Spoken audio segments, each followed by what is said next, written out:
On this episode of the Camp Owners Podcast, we sit down with Matt Kaufman from Camp Ramaquai about his idea of program progression for staff as a catalyst for retention of his long-term amazing counselors.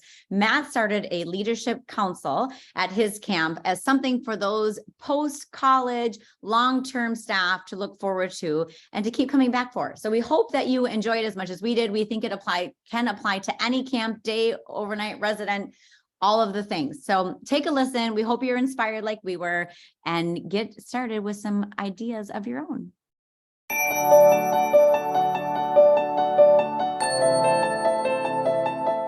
Welcome to the Camp Owners Podcast, a space for camp owners to talk about the unique aspects of camp ownership and get inspired by each other. We're going to sit down with camp industry experts, leaders, and fellow camp owners to hear how the camp dream transpired for them, learn from each other, and discuss some of the biggest issues in the private camp industry. Hi, everyone. My name is Howie Grossinger. I'm the co-owner of Camp Robin Hood, a day camp in the suburbs of Toronto, as well as a co-owner of Camp Walden, an overnight camp about 3 hours north of Toronto. Hello, everyone. I am Kelly Shuna, co-owner and executive director of Hidden Pines Ranch Day Camp, located in Stillwater, Minnesota. If you are looking to find and subscribe to the Camp Owners Podcast, you can either find us online at gocamp.pro/ownerspod or by searching for us in your favorite podcast app. Finally, if you're listening to this and think it'd be useful to other camp owners or aspiring camp owners in your circle, please feel free to send them a note to listen. We're going to start off thanking our lovely sponsors who make this show possible so that we can keep going. And the first one is Camptivities, our good friend Ryan Rosen. Ryan, if you're listening to this, big shout out to you.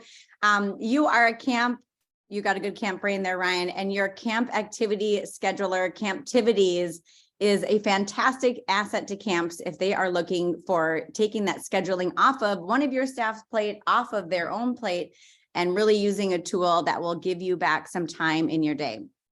If you are looking at it, you are thinking maybe you want it for group scheduling, for camper scheduling, batch scheduling, you really can do so many different things. And I feel like Ryan can really cater that discussion to what you are looking for. So if you're looking at that, give them a call. Camptivities is the place to go. Howie, how are you? I'm great, Kelly. Great to be with you. Great to see you. Great to hear your voice. We're back. It's the end of 2022. Crazy. It is crazy. And I'm ready though. I'm ready for next year for camp. But it is weird to be wrapping up the official calendar. For sure. But we've got a great topic, which I think will resonate with so many people. Yes, today, staffing. There are so many other things to talk about, but it's definitely a camp conversation right now, especially for camp owners, thinking about retention, salaries, recruitment, flexibility. I'm thinking a lot about signing bonuses right now. It's a multifaceted issue. And one of the biggest pieces is how do we entice our staff to return each year? Especially if we're struggling to compete with the current wages being offered to young people for other summer job opportunities. So while we can all argue with passion the value of being a camp counselor, sometimes it's just not enough and money talks.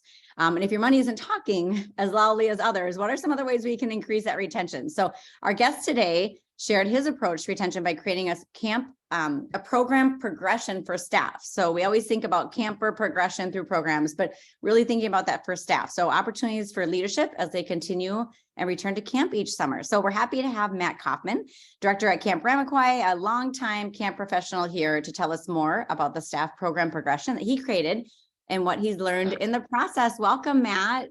Thank you. So good to be here. Long-time listener, first-time guest. Oh, we always That's like the first that. time anyone has said that. I feel like I'm Howard Stern right now. That's a good line. You are looking kind of rugged today, Howie, kind of Howard Stern, Very like Canadian. That's what I told Howie today, Matt. I'm like, you're looking very Canadian. He does. Coming from a Minnesotan, it really doesn't mean much, but still. You're still further north than me. This is true. So Matt, before we get started on your topic, we'd love for you to tell us your camp origin story. So how did you get into camping? Tell us how long you've been at Ramaquai, just all those good things about you. Sure. Well, Camp Ramaquai is a day camp about 30 miles northwest of Manhattan. And we serve Manhattan and the surrounding suburbs. So I started at Ramaquoy when I was 4 years old. I came to Ramaquoy with my father and my sister, so it was a special family experience for all of us. I stayed at camp for 11 years as a camper and then 7 years as a counselor for boys entering first grade. I never thought that I would stay at camp for longer than that. I went to college for software engineering. I got my bachelor's and master's in engineering, and I did a couple of things with that after grad school. But I was always able to keep my summers free and come back as a division leader for a few summers at Ramaquoy, and then I was offered the opportunity by Arthur and Natalie Kessler to join the full-time team. So I was debating these two options, one of which would make me very happy, and the other of which would make me a lot of money. And I chose camp. So I'm very happy that I did.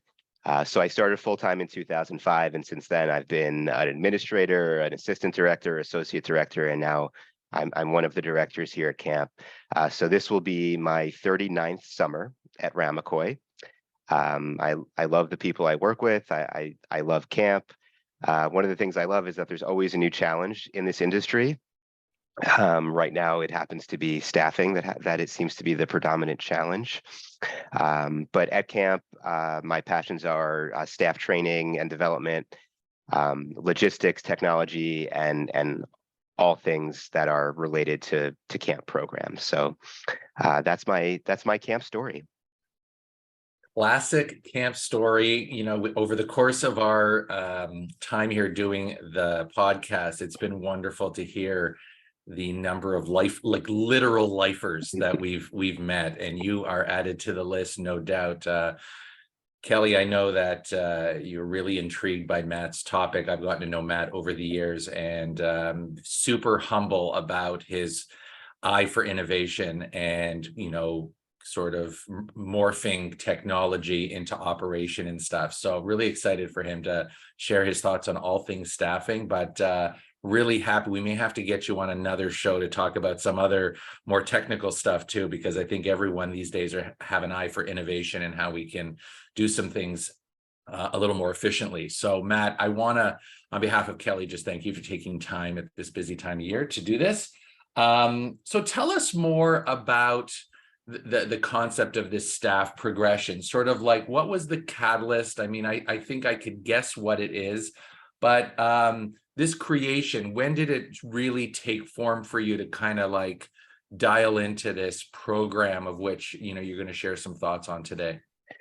Right. So as Kelly said, program progression is something that I think most camps do for campers.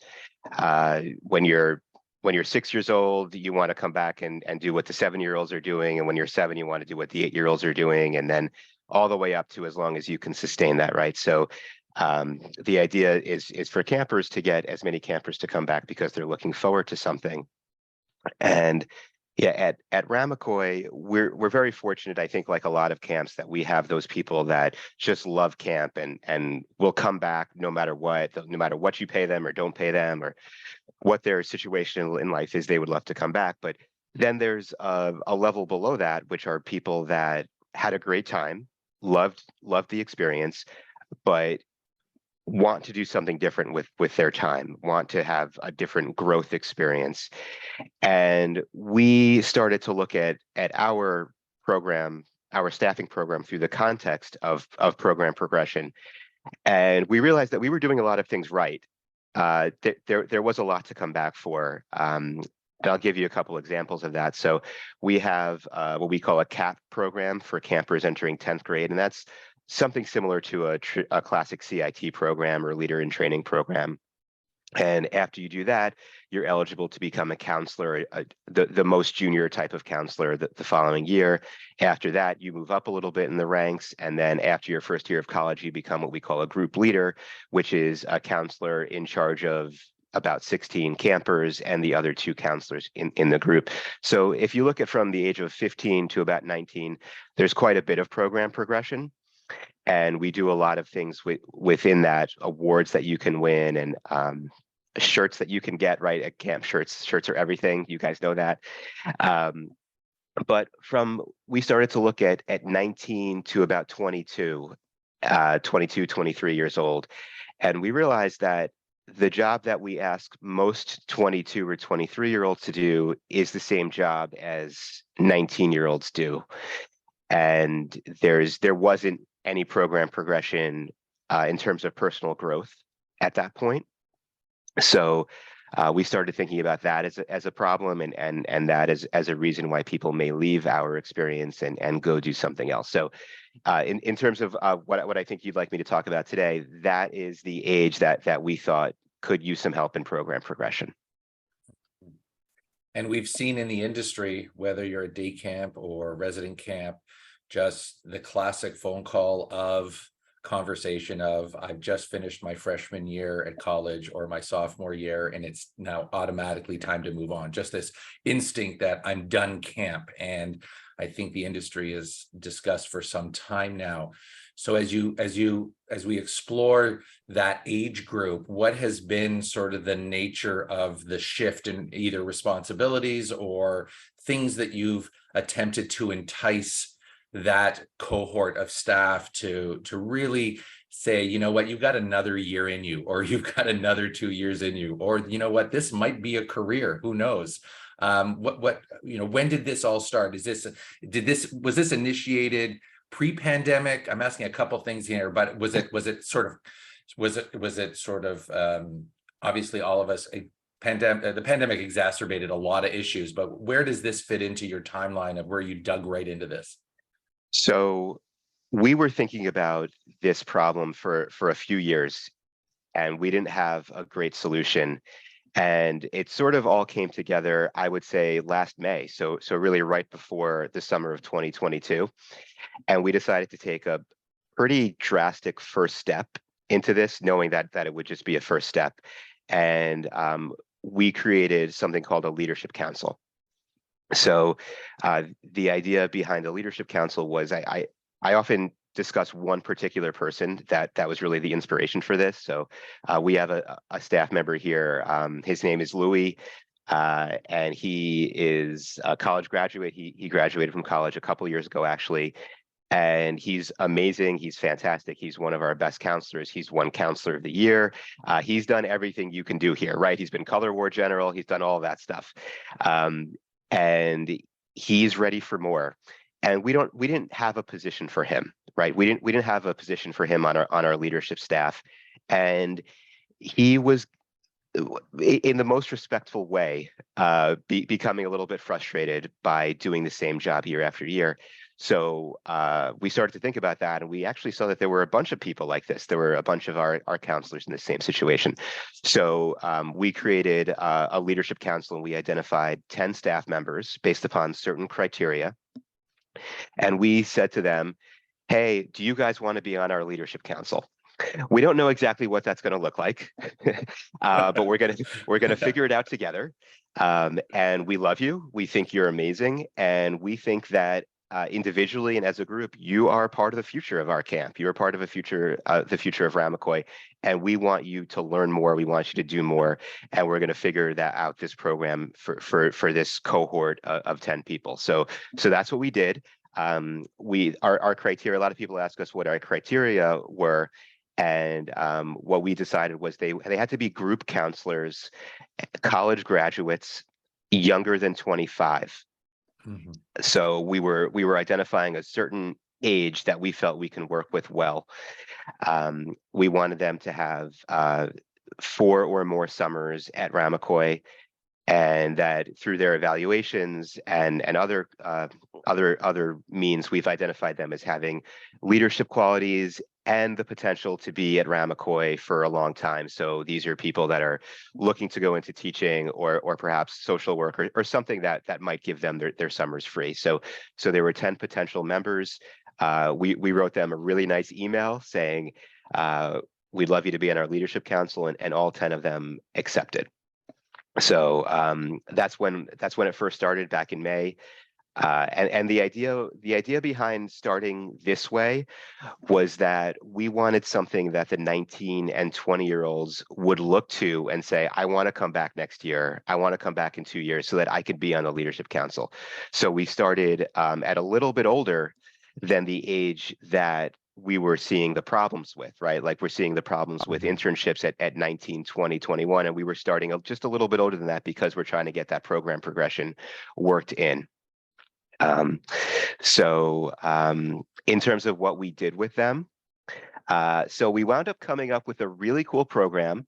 And I'm the one on the podcast today, but I want to be very clear that we had 10 people on the council, and then we had 10 administrators working with the council. So this was such a great group effort.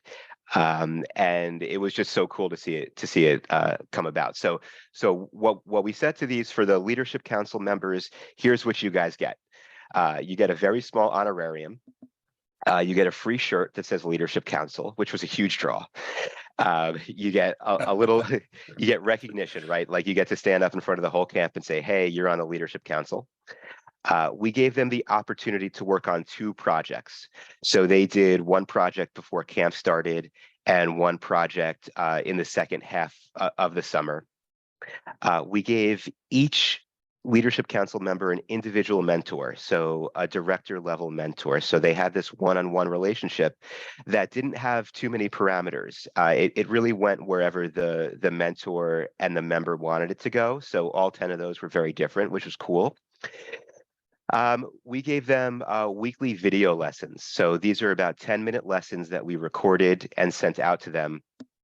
And then we followed up during camp time. We were able to carve out about half an hour per week to meet with them and go over those lessons and just have some conversations with them. And one of the cool things that they got out of this that I wasn't really expecting was they got a peer group. Right, they had a peer group of people that loved camp as much as they do, and they made some great friendships. So our staff is about 550 staff members. So it's not a situation. I see your faces. You guys are a little surprised by that. That's yeah. So not every staff member knows every staff member, and even though all these people had been here for 4 years or so, they didn't know each other. So the friendships that they made was just so cool to see. That was my favorite part, actually. Yeah, for sure. Wow. I'm picking my jaw up off the floor about that many staff. I'm also so impressed that you have that many staff to pick from that are coming back as counselors post-college graduation, Matt. Like that to me is a wow, a big wow factor that is very, very impressive, because I do think even more so they graduate college and then they're off. And so even if they're teachers, we get them more, but I love that progression. And like you said, if you didn't have a spot for them on the leadership team, to be able to create this council for them. Wow. That is incredible. Yeah, I also feel that while we're talking about the scale of an operation that is really quite amazing and in some ways very unique today, the reality is that I'm just thinking as Matt's explaining all this, like I think regardless of your size of camp, there are ways that I hope people are starting the wheels to start to turn of how they can entice people.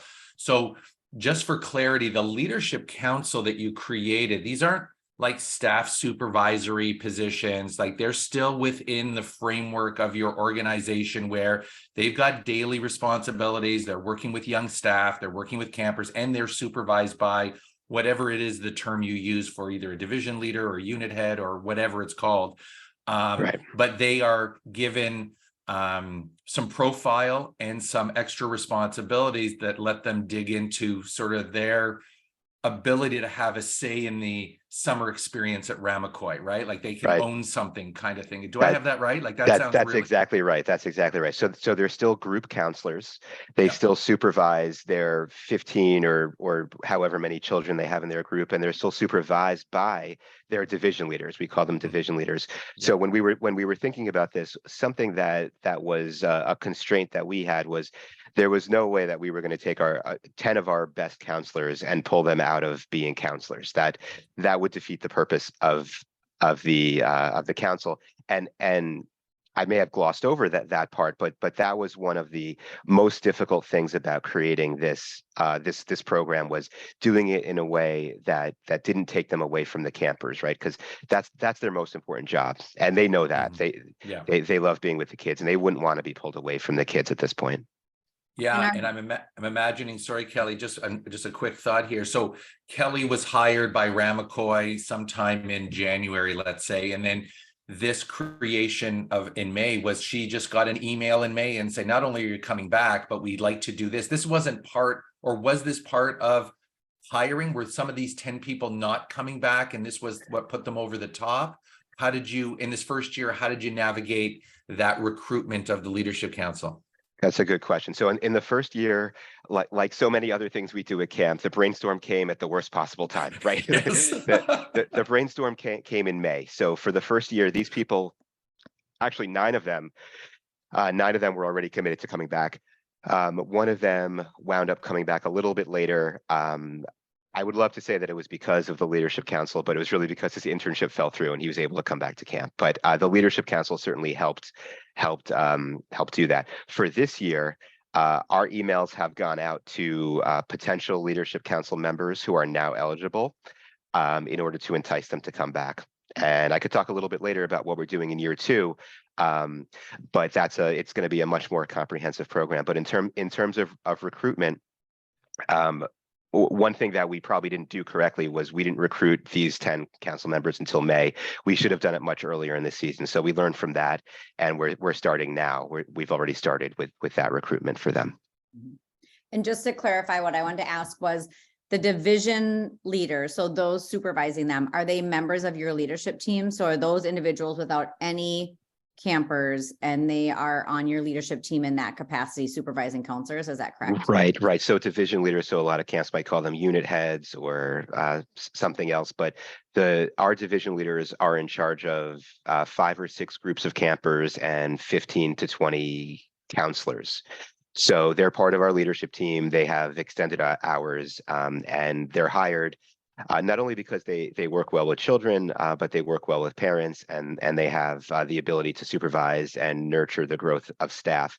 And division leader is the job that most of our Leadership Council members aspire to have. But we just don't have the openings for them. We're very fortunate that we don't have a lot of turnover in those positions.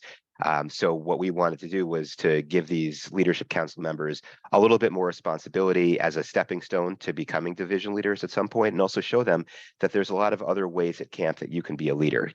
You don't have to be a division leader. There's a lot of other jobs at camp that have leadership responsibilities and are also a lot of fun.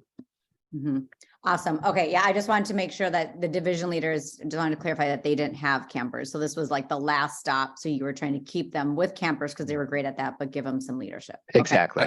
Yeah. I think that, Matt, we at Robin Hood went through a very similar sort of process of trying to figure out sort of how do we keep some of our most loyal and skillful and passionate camp people to come back. And while the names change for every operation, we have our year-round leadership team, which are made up of, we don't have a very huge full-time staff, but we engage our leadership team throughout the year with regular meetings, etc. And we wanted to expand that. And Kelly and I talked about this last year, some things that we did that are kind of in the same vein, which really created, what you just said, was this kind of aspirational kind of environment where staff could potentially see themselves in some of these future roles. Like, I don't have to end my camp career at this age or at this marker. And we created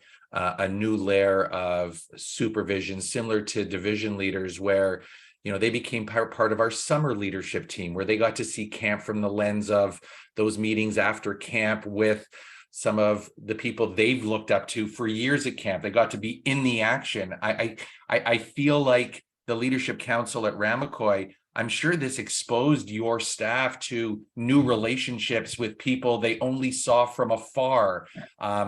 Oh my God. I mean, I know some of your colleagues there. So, I'm in a meeting with Jared, or I'm in a meeting with Phil, where they may never have had that opportunity before. I'd like to think there's something for that, you know, that probably was a real thrill for them as they got access in ways they would never have had access to all the wonderful personalities at your camp. You know, Howie, I actually just got chills as you were speaking, because you nailed something that happened so perfectly. We were able to teach these counselors the whole business side, not the whole business side, but a lot of the business side of camp. And we forget sometimes as year-round employees at camp, or directors or owners, whatever it might be, that from a counselor's perspective, camp is just July and August, or June, July and August, right? And camp is just what happens on the campgrounds. We were able to give the council members lessons about marketing, about hiring.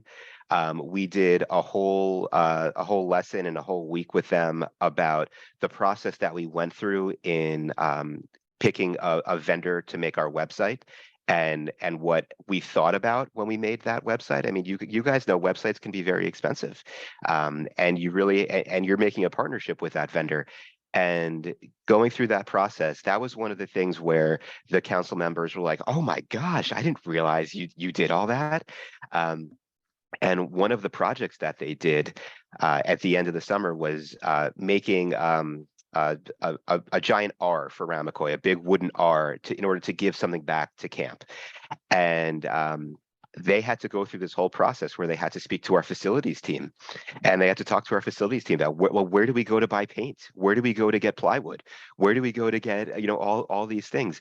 And they realized some of these struggles that we go through just every single day about, well, I'm going to go to Lowe's to pick that up. Well, do I need a camp credit card, or how do I get reimbursed, right? Just a lot of these simple things that we deal with on a day-to-day basis. They got to see the whole backstage portion of running camp, and for some of them, I think they started to realize that, hey, camp is more than just what I do on a daily basis. Camp is a business. Camp is a big business, and I'm interested in business. So maybe I can do this as a career, whether it's at Ramacoy or someplace else. So that was just a wonderful thing to see. And then with the individual mentor relationship, we had a few of our members who said, you know, I do want to be a division leader. I do want to interact with parents, but I'm really nervous about getting on the phone with parents. Right? That's a really nerve-wracking thing the first time you do it. So they were able to sit with their mentors and make a handful of phone calls and just get that under their belt, right? Just take that first step of speaking to a parent and just being a little bit more comfortable. So if they're in that position down the road, they do have some experience already. Mm-hmm. And they learned that the maintenance people aren't as scary as legend tells them.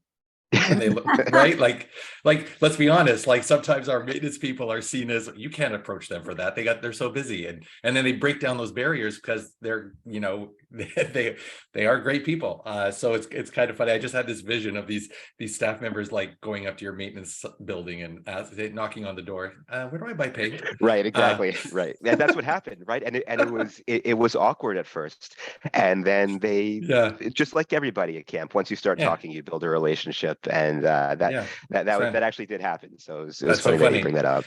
Kelly, I also know that you've gone through some like reorg. Like we've been talking a lot on the show about just rethinking, right? And in every aspect of our operation, and in your world at your camp, I mean, I know we've talked about rethinking a lot of different things. I mean, in what ways has this I'm just curious, because I know you're always thinking about, you know, you brought on a new person, you've done some stuff. I don't know, what are you thinking?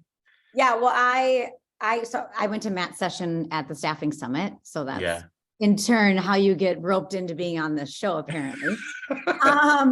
But I'm excited to be hearing about what Matt's learning lessons are. And like he said, things that he didn't anticipate, because after the staffing summit, it got my wheels turning about, okay, how can I do this at our camp? Because we have, like you, Howie, we have reorged and added new levels, but I think we need that additional layer underneath, which is fun, right? Like you build the structure and then you can continue to refine and add another layer. So I sent out a little video in our group meet to all of our staff, and we did a think tank after Thanksgiving. So I just said, hey, I got some ideas brewing.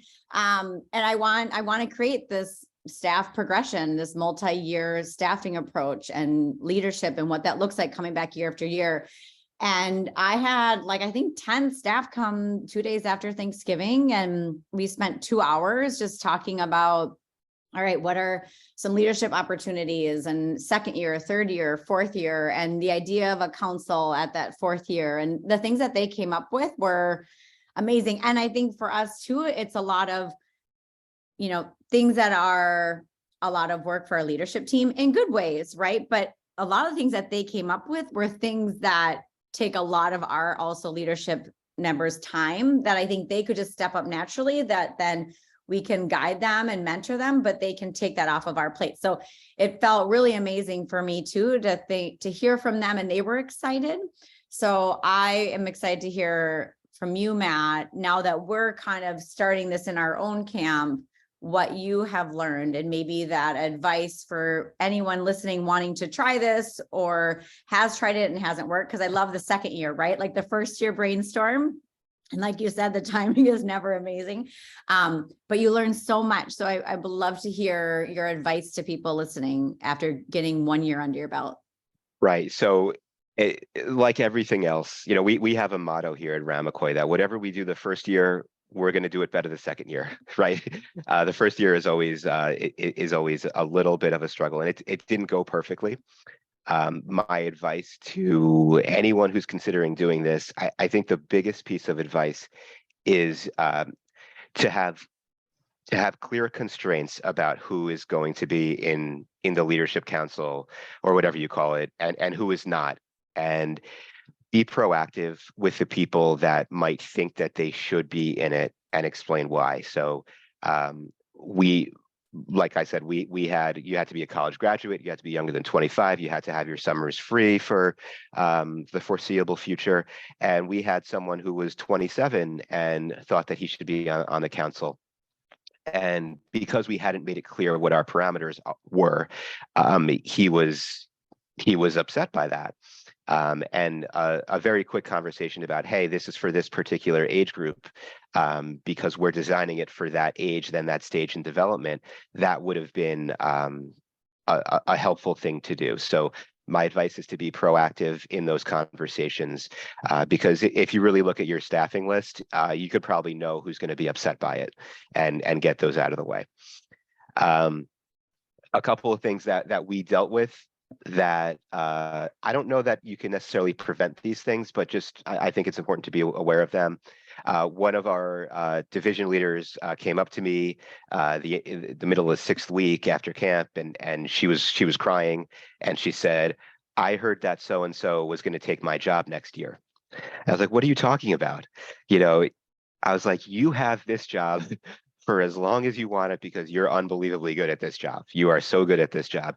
And it was, from my perspective, just a ridiculous thing, right? Because I knew that this person had nothing to fear. Their job was secure. But at camp, I'm sure you guys know, camp can be a rumor mill, and somebody can say something and it can be taken the wrong way. And it got back to the wrong person, and someone got upset by it. So that was a little bit. You have. It's what we do all the time as camp people. You have to sort of make people feel good about themselves, and sort of fix a little bit of those mistakes that happen on a regular basis. So those things probably will happen. I'm not sure that you could prevent it. We did speak to our leadership council members about this. It's not a guarantee that you're going to get any sort of promotion next year, or you're not next in line for anything. We spoke to them about that all the time, but people say things and they don't mean them, and that's just part of the deal, right? So those are a couple of suggestions that I have if you're going to do this. Another suggestion that I have, something that we would do differently, is I think that our first lesson would be about the Ramacoy style of leadership. Every camp has a different style of leadership. Some are more collaborative, some are more top down. And our style of leadership is unique, just like every camp's is unique. So in the future, for this coming year, our first leadership lesson is going to be, what does it mean to be a leader at Ramacoy? What does that look like? How do you act? What do you not do? What do you not say? And how do you support the people that you're leading? And that'll be our first lesson. So I think those are my three biggest takeaways from, wow, if I could do something differently, those are the three things I would do differently next year. And that, yeah, that's gonna definitely give people considering doing this a real head start for sure. Tell me a little bit about turnover in the leadership council. Was the vision, I mean, obviously you had with it, you know, in the absence of having any vacancies in the division leader realm at Ramacoy, like, are you experiencing a lot of turnover amongst the 10 people? Are most of them coming back? I mean, you did it with an eye for people who could give of themselves for the next 2 to 3 years, I would imagine. You know, are there spots for new people once the other people have seen and say, hey, I want in, kind of thing? How competitive has it been for the vacancies? What's the vibe at Ramacoy with this new creation? So, Howie, we have spent 3 months, the last 3 months, trying to figure out those answers. And I'm glad you had me on this month and not last month, because I would have been able to answer it last month. So here's the deal. Here's what's going on. All 10 of the Leadership Council members are planning to return this summer, which is a victory, right? Yes. That's the goal, right? To keep them coming back. So at the end of last summer, I said to them, what do you guys think about 2023? What do you want to do for 2023? And they said, well, we don't want to be kicked off the Leadership Council. We want to be on the Leadership Council forever. So I promised them that they wouldn't be kicked off the Leadership Council. So but over the past 3 months, what we've thought about is, if we really want to do program progression, we can't give them the same experience they just had. They already had it, right? That defeats the program progression. So Leadership Council 2022 will always exist. We will always love them. They will always be a group of 10 people that went through something, and they're going to have a different, great experience this summer. So we have identified about 4 projects that we need to get done this summer at Ramacoy, and we've offered them the opportunity to work on those projects, and they will have their mentors available to them. They will have certain guardrails put in place, but they're going to be in charge of these projects. And one of these projects, for instance, is social media. Right. So a lot of people are looking for marketing type internships, social media type internships. So they're actually going to be in charge of our social media internship. And they're going to learn all the things that are appropriate to post and inappropriate to post, and when to post, and what these posts look like through the eyes of parents and through the eyes of staff. So that's one of the projects, and we have a few others. So they're still going to get together. They're still going to be social with each other, but they have these responsibilities now. And there'll be a new group of people that become Leadership Council 2023. So we've identified 5 people right now that are eligible to come back and would be eligible for the Leadership Council. We've reached out to them. And it does at this point look like all 5 are interested in being on that Leadership Council and coming back to camp, which is again the whole point of this, right? The whole point is to save these people from other opportunities. And at the end of these projects, at the end of Leadership Council, they're going to have some pretty cool stuff to put on their resume and some pretty cool stuff to talk about in an interview. Sure. So that's where we're going for 2023. And what the third thing we're doing for 2023 is we're extending Leadership Council to a younger age. So entering senior year of college and potentially entering junior year of college, there'll be a junior Leadership Council type of program. And we're hopeful that this program will actually be run by our Leadership Council graduates. So, just giving them the opportunity to lead others in a different way. So there'll be a junior Leadership Council, you said, or you'll just be welcoming younger members they'll have one Leadership Council? There's going to be separate Leadership Councils for different ages.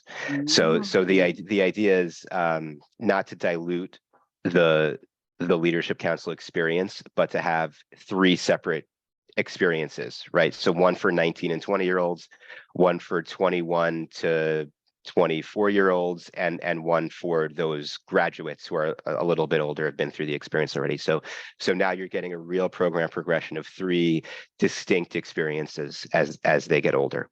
Yeah. Wow. And for someone thinking about this at overnight camp or day camp for that matter, are you pulling just from the counselor ranks? Like, what if you have this amazing waterfront person who, has been with you forever, fits the criteria that whatever you create, logistically, do you have members of your leadership council who are a swim instructor or, the archery instructor, or did you really stick to those who dive into the sort of the interactions with kids, the counselor role? Right. So we only have group counselors on our leadership council, Okay. but I will sort of say that that's not by design. That's just, we have limitations with our logistics. Every camp has different For limitations. sure. If we could have swim instructors and other people on the council in a way that would not interfere with the running of camp, we would certainly do that. We would definitely do that. And I will say at Ramacoy, we don't tend to have a lot of people between the ages of like 20 and 24 that are non-group counselors. Most of them are group counselors. We have a handful who might be in our aquatics program, but most of our specialists are older than that. So it's not a huge issue for us, but I would say that we exclude them, but it's not by design. And if we could figure out a way to include them, we would. So for other camps, I would, I would say whoever you can include, you should include. Right. Yeah. And Matt, you had mentioned before we started recording, just feedback that you've gotten in talking with other camps, and you had heard from some overnight camps, some feedback about maybe this being, they had felt like this would maybe be easier to implement in a day camp, or they were excited about this. Tell me a little bit about the feedback that you got from them. Right. So yeah, so I've been fortunate enough to share this with a lot of resident camps, and something that they've shared is that it might be actually a little bit easier for them to do this because they have a smaller pool from which they're pulling. So they're talking about fewer people, and also they have more opportunities to meet with them one-on-one, maybe during like rest hour or things like that at a day camp. And you guys know this.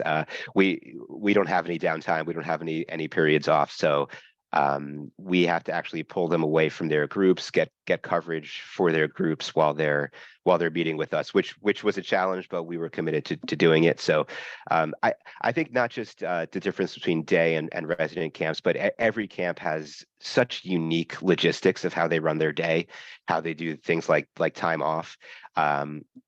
This is never going to be easy to find the time to do this. You just have to decide to do it and commit to it. And I think that where there's a will, there's a way. When we first started talking about this back in May, nobody thought that we could meet with 10 of our best counselors during the day once a week. Nobody thought we could do it. And we figured it out. We made it happen. Right. That's it. Yeah, that's it. You just have to decide to do it, just like everything else at camp. Well, that's it. Isn't that just the greatest sort of like light bulb recognition? Is just like, if there's a will, there's a way, and you make it work. And we never want to compromise what the mission is, and that provide an amazing experience for kids. But it's amazing how you can find ways to do these things. And I think that when retention is such a huge piece, and it feels like for many of us in the industry, the retention of campers is going very well, and we're keeping a lot of our kids and families. And I think families today are recognizing that if they found the camp that they love as parents and that their kids adore as kids, why go anywhere else? They keep coming back. And I think industry-wide, many of us are feeling that. It's now the staff. There's so many pressures that young people are feeling from school, from their parents, just that, from what they're seeing out there in terms of getting on with their quote career, whatever that may look like. I think this is a real good, Kelly, I'm just thinking like there is a version of this that I think any camp can attempt to adopt, right? Ramacoy, the way that I know them, this is both feet in, right? Jumping in, and it sounds like you've had so much success. But I'd like to think that a listener on this episode is just thinking, maybe I can do this with 2 or 3 people to start with, and then Yeah. some, that kind of thing. I mean, I'm the wheels are spinning obviously for me, but what are you thinking? Well, I think it's, well, a couple of things. One, I think how lucky are all of us listening to be able to hear about the inception of it and running with it. And then the year 2 learning of, okay, what do we do with the previous, like, I was really curious, do they get to stay on? Like, how does that look? So I love to hear, and it's like that, don't recreate the wheel, but just having that idea of, okay, the next year, they could have some more specialized projects. Again, things that your camp already maybe needs to get done, wants to get done, or could use some youth in their social media. So idea of what do they do after? Yeah. How do you keep the current council, the model, how it is? Because you have the videos, like maybe you tweak a video or 2, but you already have the content, you have the structure, and then the junior council idea to keep with that progression. So I love it. And I think it speaks a lot to your team too, of, we're not just going to keep doing things how they are, and, staff, well, if they don't want to work for that amount of money, then this isn't the right place. I really like what it says about your camp and your leadership and your team about, like, here's a problem. All right, how do we come up with a solution? And then how do we evolve that solution? Like, oh, that was great, let's do it again, versus like, okay, how do we next level this? How do we, and be really intentional? Like, that's what I'm hearing a lot, is really being intentional about growing those leaders, but also the program and not diluting it. So I think it's awesome. And I think anyone listening really could take it and make it their own, or make it work for their camp. So it's very generous of you, Matt, to share all of this with us. Yeah. Sure. And Matt, what is year 2 discussion on year 2 leadership council swag look like? I mean, the team for year 1, like, what's going on there? What do you has that happened yet? I haven't even thought about that, but that's a problem. That's going to be a major, we may have to go sweatshirt or long sleeve tee. I don't know. You gotta go. Just one thing that just popped into my head was any requirement of leadership council people to meet with your team prior to staff training in end of May, early June, or is it just on the ground when it starts? What kind of, I'm curious a little bit about some of the lead up, what you learned. Obviously you created this in May, but in year 2, is there a little more a lead up for these separate teams? Well, we're fortunate that, in being a day camp, most of these people are very local for us. So we did meet with them before staff training last year. I think if you're a resident camp, you don't have that ability. I think you could do Zooms with them. Right. But there wasn't a tremendous amount of pre-meetings, but we did have I think 1 or 2 where we met with them in person, and I think 1 Zoom, if I remember correctly. Yeah, that's really cool, because even that engagement is just I can see it being so beneficial, and the excitement of it's like a lot of things at camp that we mentioned earlier in this discussion is when you pull back the curtains of what happens at camp, it's like automatic excitement for so many people. I mean, if in your case you grew up at Ramacoy, and I'm sure many of the people that we're talking about on that team also had a similar Ramacoy journey, like all of a sudden you're pulling back the curtain on a whole bunch of stuff, and they're like, yeah, I want to get in on that. Like, I'm ready to talk about that in April or March or whatever. So very cool. Like, I think it's awesome. I've seen it myself, like the impact of that kind of invitation. And I think it really spreads. You talk about rumor and stuff, but this kind of positive stuff gets people so excited. And it's probably why that you've made these adjustments to like year 2 younger group to help the growth of that. I would imagine that's all impacted it. Right. I mean, I said the requirement was at least 4 years at Ramacoy to be on the council, but I think half of them have been at camp for like 17 years or more. Right. So these are like 21-year-olds who have been here for 17 years. It's the greatest constant in their life, aside from their families. Right. So I think that hearing about the leadership council the way that we do it at Ramacoy can be intimidating for some people. And I just want to share a couple of things that may put put somebody's mind at ease if they just want to start. So the 10 people on the council represent less than 2% of our staff. So maybe, translate that for your camp. What does that mean for you? 10 people seems like a lot. But if you only have 100 staff, you might be talking about only 1 or 2 people. And then the other thing is, when we started this, the analogy that I had in my head was it was like skiing a new mountain, right? So you start off skiing a mountain and you don't know the exact twists and turns of going downhill, but you know how to ski, right? You know that you can do it, and you know you're going to make it to the bottom. You don't know exactly the path you're going to take, and that's kind of like the Leadership Council. Camp professionals know how to do this stuff. We do this all the time, in just not in a formalized way. So just have faith in yourself, have faith in your team, start skiing down that mountain, and you'll get to the bottom. There'll be some twists and turns, but you'll get there. Hopefully just don't fall. Yeah. And then you'll just get right back up.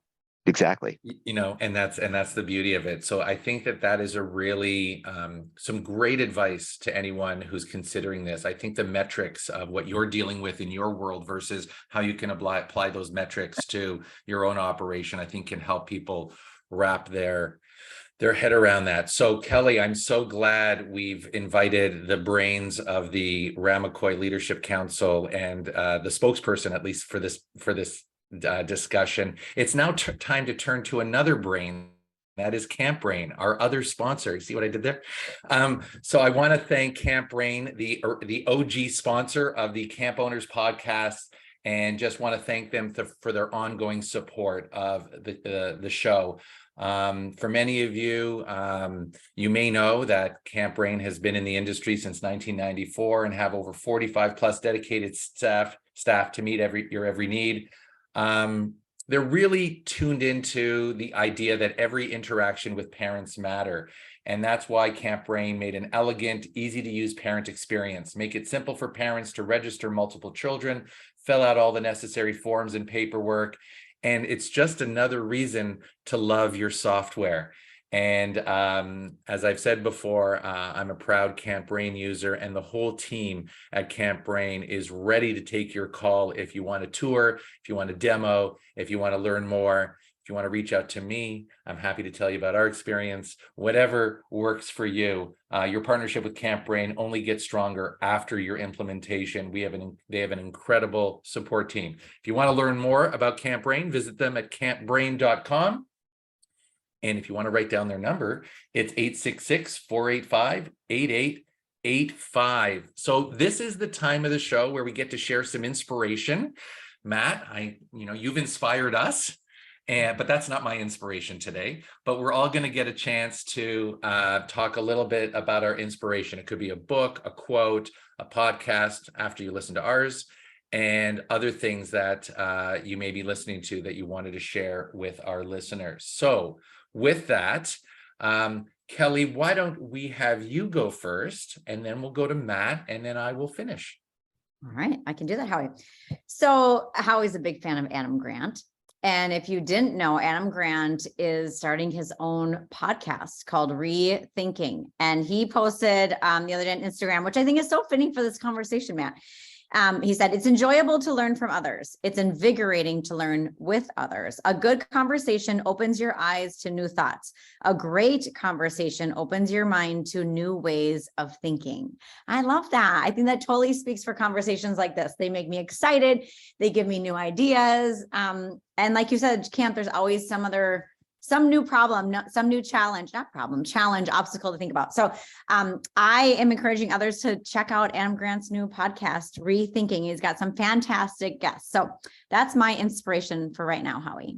Thanks, Kelly. I hope people will tune into that for sure. Matt, what's on your mind? I'm going to share a book that I've read a couple of times. One of my favorite books called "Turn the Ship Around" by David Marquet. And David Marquet was a captain in the U.S. Navy. And to make a very, very, very long story short, he was placed on a submarine that was the worst submarine, a nuclear submarine it was the worst nuclear submarine in the U.S. Navy. And within 3 years, he turned that into the best submarine in the U.S. Navy. And he did that by creating a leader model, which forces everyone in the organization to take on leadership roles, whether they want to or not. And it's a great parallel to what we can do at camp to make everybody of all ages learn to become better leaders. A lot of similarities between the U.S. Navy and working at summer camps. So if you have an opportunity, I definitely recommend Turn the Ship Around by David Marquet. Thank you very much. Really appreciate that. That sounds awesome. I want to turn to a quote by Facebook COO Sheryl Sandberg. Some of you may have heard it. It's "Done is better than perfect." And I've become a real fan of this one, especially in an age where our young staff, or even all of us, are feeling, a striving for perfection is the goal.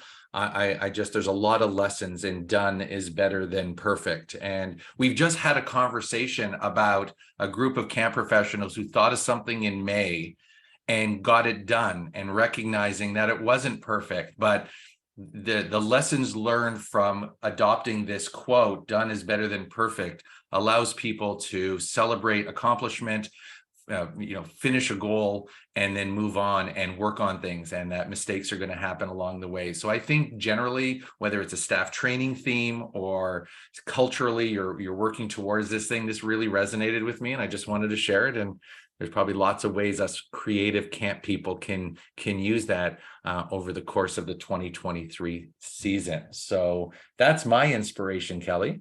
Oh, very nice. I like both of those. Thank you, gentlemen. All right.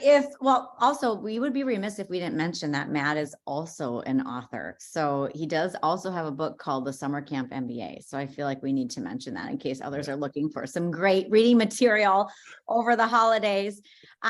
So if individuals want to get a hold of us, Matt, let's start with you. What is the best way to reach you if people have more questions or curious about your program? The best way is email. So you can just reach me at matt@ramakoy.com. That's MATT at Ramakoy, RAMAQUOIS as in Sam.com. And I'll be at the Tri-State Camp Conference in March. I think we're likely presenting this idea as well. So I'd love to hear from anybody via email or in person, and happy to help in any way that I can. Lovely. Howie, how about you? If you want to get a hold of me, you can reach me at my email, howie@camprobinhood.ca. And you can find me on social at Howie Grossinger, and invite anyone to check in and continue these great conversations. All right. And my email is Kelly with a Y at hiddenpinesranch.com. Or on social media. I would love that. Please don't forget that you can also find all of our show notes at gocamp.pro/ownerspod. You can find the resources that we mentioned in this episode and lots of good stuff there from our show and other Go Camp Pro podcasts out there. Matt, thank you so much for taking time, again, like how we said, during this busy season, to talk with us about this, to share your wonderful experience and insight and what you've learned. We really, really appreciate it. And you did great. And I hope that you enjoyed it too. And we hope that everyone listening enjoys it. And we'll be back for our next episode. Thank you so much. Thanks. Great being here. Great having you, Matt. Nice seeing you, Kelly. You too, Howie.